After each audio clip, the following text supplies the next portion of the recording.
Former The Witcher TV show producer comes forward and says that, hey, many of the writers on the team don't like the source material and even made fun of it. Is this really a surprise right now? This is what a lot of us have been saying for so long. I've got a lot to cover, so let's just dive into the video. But us gamers, nerds, whatever you want to call us, Hollywood don't like us.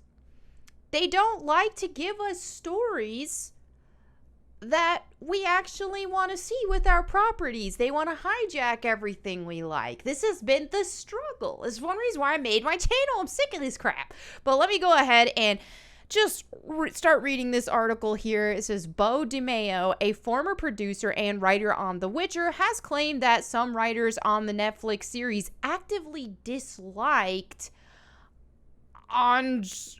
I cannot read that. Actively disliked the books and CD Projekt Red's games. As reported by The Direct, DeMayo recently participated in a Q&A on his Instagram stories where he discussed his role as showrunner on the upcoming X-Men 97 Disney Plus series. Speaking about how he assembled the production team for the project, he revealed that those involved had to be a fan of the material because that hasn't always been his experience. Thank goodness for that, dude. Thank you, man.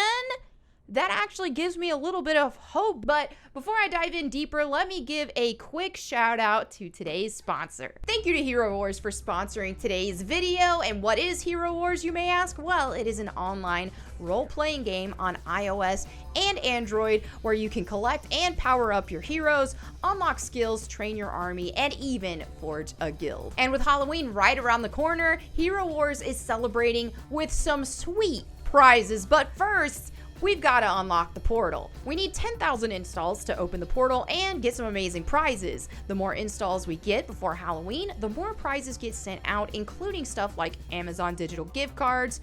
And if we achieve the goal before October 31st, the portal will be open. So what do you have to do? Step 1, you can download the game from the link below or scan my QR code right here. Step 2, complete a short in-app tutorial. And step 3, sign up for a free game account and get an in-game ID to take part in the sweepstakes. That's all you got to do and you've got a chance at winning. The list of winners of the sweepstakes will be published on the website and it will display the in-game ID or nicknames, so make sure you don't forget your names. But Hero Wars isn't just worth downloading only for the prizes. From the start, you can play the campaign mode, which has more than 130 missions. That's actually one of the coolest parts about this game is the instant action.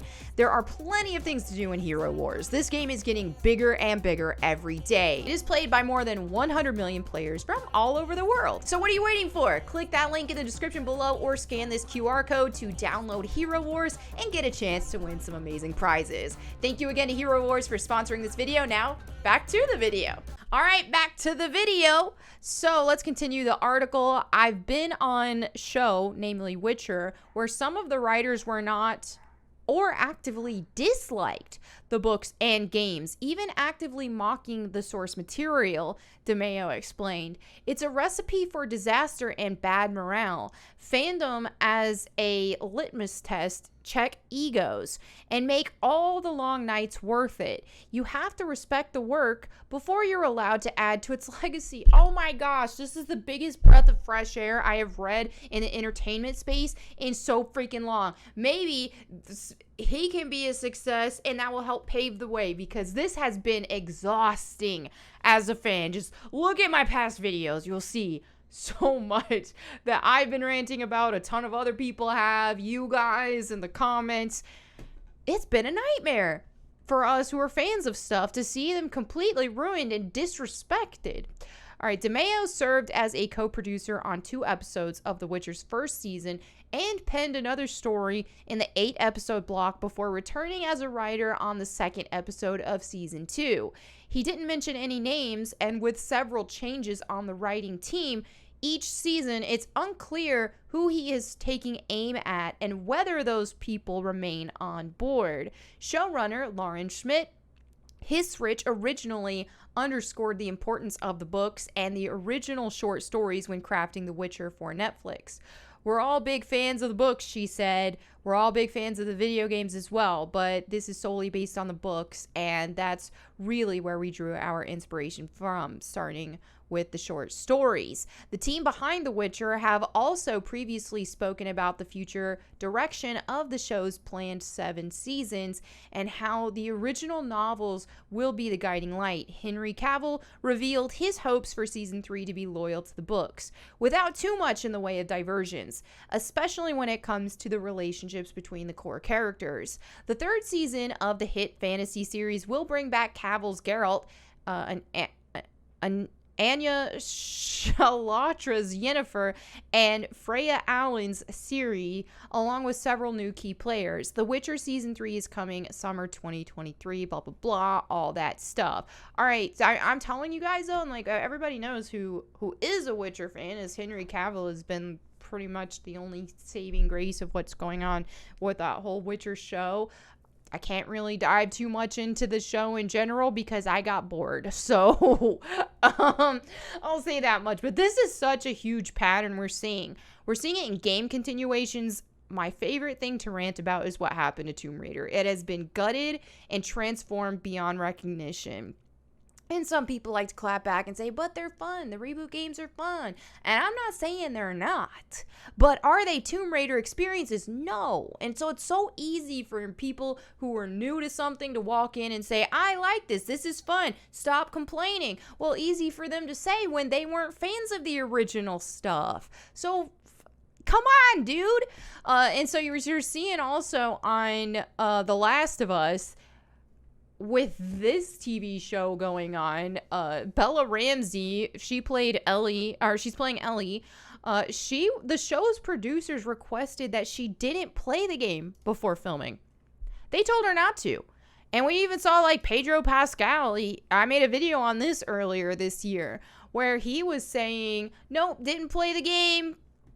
Didn't watch anything. I watched like, a couple minutes and that's it. And that's what they wanted them to do. They don't want them to play the game. They don't want them to understand the story. It's because they want to completely hijack stuff. Now, in my opinion, The Last of Us, I did enjoy the first game, but for what it was. And I think at the time, too, we had a lot less games that were overly cinematic. And so it was something a little more fresh at that time. It's not something I have any desire to replay again. But, yeah, that's just that. But now this is just where we are with gaming, with any type, with the nerddom in general, comic books, stuff like that, is they're taking these properties that have giant fan bases and they're completely transforming them. They're throwing in all of their own message that they want in them instead of what the fans actually want to see. And you hate to see it, but hopefully, this, especially with like the X-Men stuff, saying, hey, you have to be a fan to be a part of it. That does give me some sort of hope that maybe something good can come out of that. But who knows? Who knows if they're also just trying to pander to us? We don't know. But all I do know is I'm tired of the way things have been with existing franchises being completely transformed beyond recognition. I'm sick of it. And I want to start seeing the fans get what we want, because when the fans get what we want, then we give them our money. Everybody's happy. Yay. Come on. Can we go back to that? So, yeah. And you do see constantly fans making fan arts, making fan films, making fan mods, making even fan demos, okay, of things, of games, or whatever the properties are. And they're doing it better. They're doing it in a way where it's like, dude, imagine if they had the budget of the big studios. Imagine if they were a part of this. They would do it justice. There's so many people from like the Tomb Raider community where I'm like, hey, I know if this person or that person was a part of the official project because I like their fan arts or I like their mods or demos or whatever. It's like, dude, if you actually were a part of making the games, the fans would be happy, everybody would be happy. But anyway, I could go on a huge tangent about this, but I've already dived in enough on this video. Let me know what you guys think in the comments below. Thank you so much for hanging out with me today. I'll catch you next time. And in the meantime, go boom.